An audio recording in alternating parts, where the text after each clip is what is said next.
Good morning, first grade. It's the beginning of another week, so we are going to start with some new Letterland concepts. This week we're going to be learning a new suffix. We learned earlier in the year that a suffix is when you add something onto the end of a base word to change its meaning. We already learned two suffixes this year. Our first one is S on the end of a word, which means that there is more than one. And our second suffix is ing, which means you're doing it right now. Now our new suffix this week is ed. The ed on the end of a word means you have already done it. It's already happened. So it's past tense, meaning it's no longer happening. Now this week we're going to learn two different character sets that make the ed sound. Our first character is exactly who we expect to show up. That is Eddie Elephant and Dippy Duck. Eddie Elephant says the eh sound and Dippy Duck says his d, and so this chunk is ed. Now if you notice, Eddie Elephant is also wearing the Mr. E hat, the silent E. He can also be a magic E, working in that to shoot the magic over to change the vowel to a long vowel sound. But this one where we have Eddie Elephant show up is ed, and we'll look at some words that have that sound in it. The other way to make that sound is just the magic E. There's no Eddie Elephant, and if you notice, this E is grayed out, meaning that its sound has disappeared. It's not there. So this sound just says d. So we'll look at some words today and figure out when we have the ed sound and when we have d. We're going to start today with a base word of float. Now if you notice, I have the FL blend and then I have the O and the A working together as a vowel T.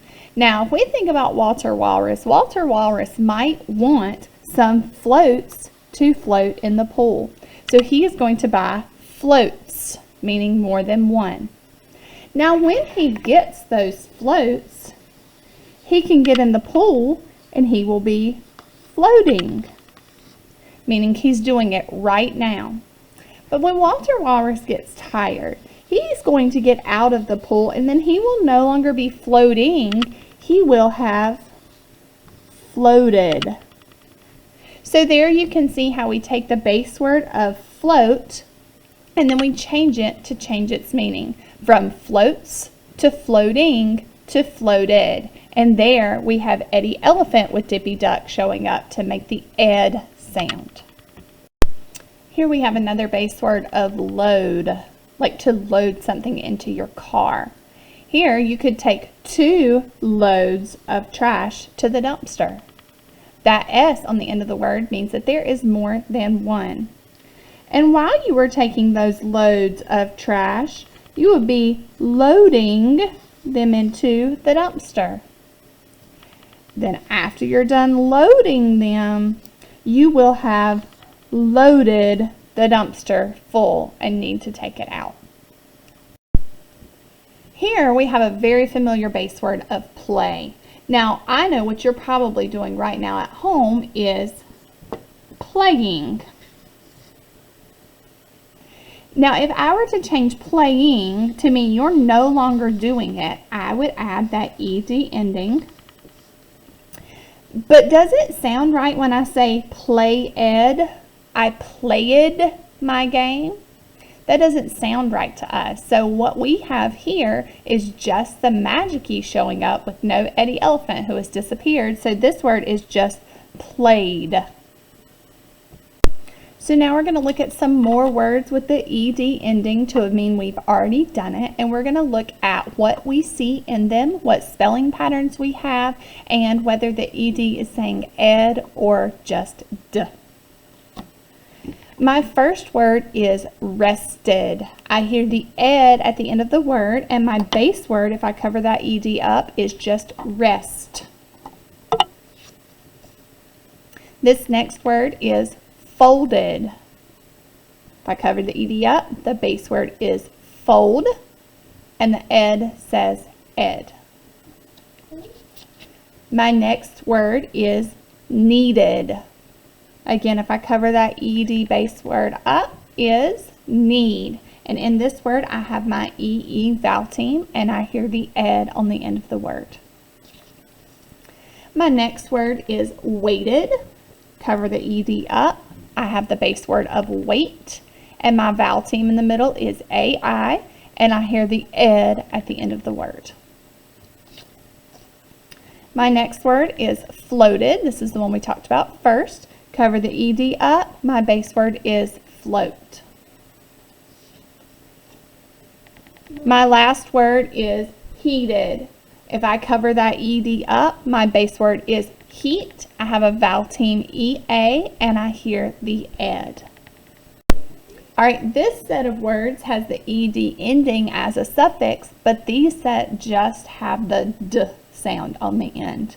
This word, if I cover up the ed, my base word is play, and to be past tense, it is played. My next word, when I cover up that ed ending, is stay, and when I have the base word with the suffix, it is stayed.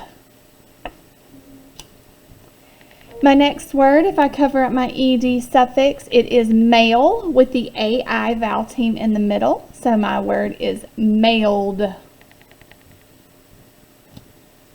My next word, when I cover up that ed suffix, it is fill. So my ed makes it filled.